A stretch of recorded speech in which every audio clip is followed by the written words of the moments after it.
In this video, we will hear the advice straight from Tim Ferriss on how to accelerate fat loss and how the slow carb diet can help you do that. Let's dive in. Perhaps the most common question that I get is, how can I lose fat? It could be anywhere on your body, and it could be that you haven't started and you have trouble even catalyzing fat loss. And I say fat loss instead of weight loss because you want to watch body composition, not just the scale. Or it could be that you've plateaued. So you've lost a little bit of weight and now you're stuck and you can't drop. There are two changes or things that I recommend focusing on.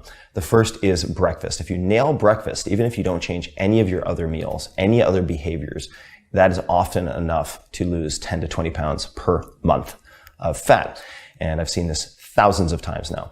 The dream breakfast, I would say, is going to check two boxes. Number one, you're going to have breakfast within 30 minutes of waking up. So you can think of it as 30 within 30 grams of protein within 30 minutes of waking up.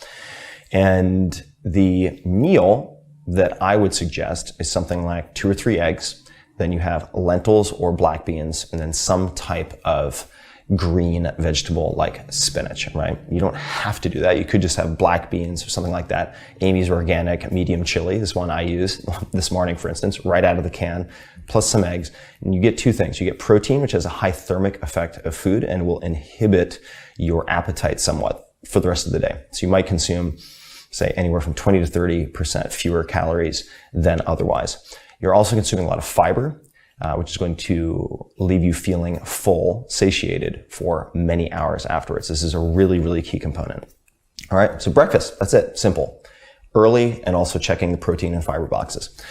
Second piece is, if you drink coffee, tea, anything like that, instead of using milk, and trust me, I don't care if it's almond milk or some other type of fancy milk that you think isn't real milk, no.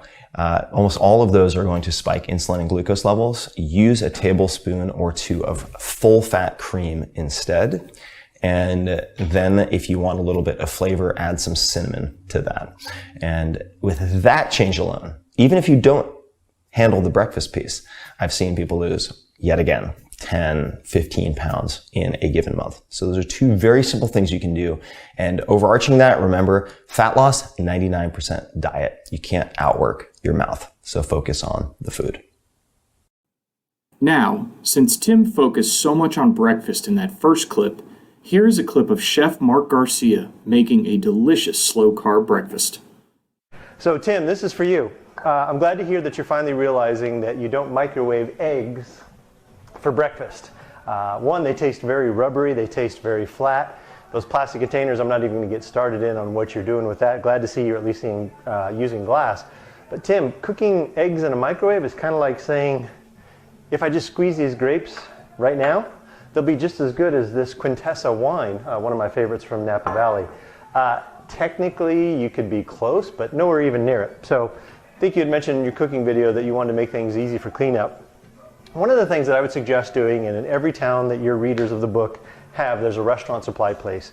You can pick up the actual pans that we use, which are professional. I think I paid like $7 or $8 for this thing. It's non-stick, very cheap, very inexpensive, and it's going to be much heavier quality than anything you're going to find in one of those Bed Bath & Beyond stores. I take nothing away from them, but for the most part, they're selling an inferior, thinner quality product for about 2-3 times much. Okay, so to the omelet you made, which I love doing every morning, and we actually just started the slow carb program this week. No tortillas, that's killing me as a Texas boy. But one of the things you mentioned about using the whole eggs, whole organic brown eggs, I love using those. We also have, I made up a little bit of pico de gallo here. That's basically onions, tomatoes, jalapenos, a little bit of cilantro, a little bit of lime juice. You can buy this store-bought. I know in your video you had a salsa from the unnamed grocery store. Clearly fresh. Us chefs are all about fresh. Jalapenos, I like adding a little bit of mine in there. I love doing some avocados as well. I've got some different seasonings. Now, you mentioned doing a little bit of whole butter. I'm very, very partial to Plugra. I've been using it most of my professional career. One of the favorite ones I love. Kerrygold, you mentioned, is good as well. I also don't mind using olive oil. And I got to tell you, I use a nice virgin olive oil. Costco, they got the best deal in town. You can buy 2 quarts of an extra virgin or virgin olive oil for about 15 bucks. Great deal on it. It's pretty amazing. I use it for salad dressings, use it for a little bit of everything. So actually, in today for the omelets, I'm going to use a little bit of butter and olive oil. more just for flavor. Also, I'm Mediterranean. That's one reason why we're listening to the Gypsy Kings. I'm half French, half Spanish, so I like a little bit of olive oil. French, Spanish, Italian, it doesn't matter. I like a little bit of that in my cooking. So I took some of the fresh, organic brown eggs, and they are pastured, which means the hens get to roam around free a little bit. Scrambled that up. I'm going to put in a little bit of fresh pepper. Again, you can buy these fairly inexpensively in any kitchen supply place. I'm also going to put in some, there's a new seasoning company I'm working with here in town. I'm putting in some chipotle and some Hatch green chili garlic salt. Again, just to give it a little bit more flavor. Got some of the beans that you recommend. I'm going to chop up some of the avocado here in just a little bit. Pan's nice and hot. Now again, the thing with eggs, I'm going to make these scrambled. You can do them over easy, you can do them over medium, whatever you'd like. The trick of doing these at home is you don't want a smoking hot pan. Now when we're making omelets professionally in the kitchens, you know, Sunday brunch or in a breakfast place at a high busy restaurant, we'll usually have these pans smoking hot. But one of my good chef mentors and someone who I consider a new friend, Gordon Ramsay, says one of the ways he tests his new chefs is by having them go in the back and make scrambled eggs for them. So you can see I started out at high heat, but I'm really letting these things cook up over kind of a medium heat now. I'm not trying to finish the thing in 15-20 seconds. I'm just kind of moving around. By the way, high heat spatula, this thing won't burn. Buy them at a good restaurant supply place or even Williams-Sonoma. They're worth the investment. They won't burn in the pan and they'll last you quite a while. So you can see the curds are just starting to kind of come together there. I'm still stirring, kind of breaking that all up a little bit. The reason I'm doing this is I want to gently cook those eggs. I don't want them to become rubbery, much as what happens in the microwave. As much as we sometimes use the microwaves in professional kitchens, it's really kind of a quick, we're maybe doing something with veggies, trying to heat up something real fast.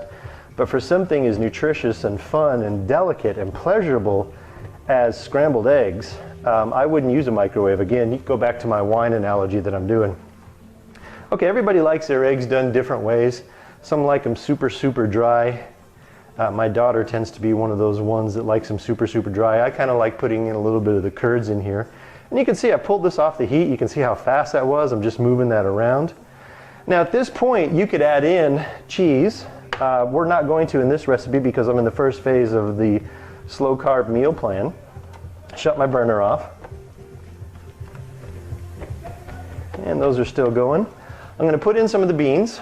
Here I've got the red kidney beans. You recommend canned. I actually made my own. Here in Texas and the Southwest, we're pretty used to making beans, so it's not something we have a problem with. Soak them overnight, cook them over medium-high heat the next day. I'm going to put in a little bit of that pico de gallo that I made up earlier. Now again, at this step, you could put in some cheese, whether that be a nice cheddar, a great Mexican, cotija would be great in here. Even a Greek feta. Greek feta gives it a nice one, and I know that on the first initial phases of the slow carb plan, you typically try and stay away from dairy, but you know, a half teaspoon in the morning is going to go a long way. All right, so Tim, cleanup. I'm actually going to put this right on a plate. My pan, since it's non-stick, I'm simply going to wipe out real quick under some warm water. That's the only dish that I used. Obviously for the video, I've got some showcase things here, but I wanted you to show how quick and easy it is to make eggs on the stovetop. Take your time with them, don't be in a hurry. The microwave, not so good for eggs, and very easy and simple to clean up. Well, there you have it. We hope you enjoyed this. Please click on the videos on the screen for more great diet tips. Have a great day.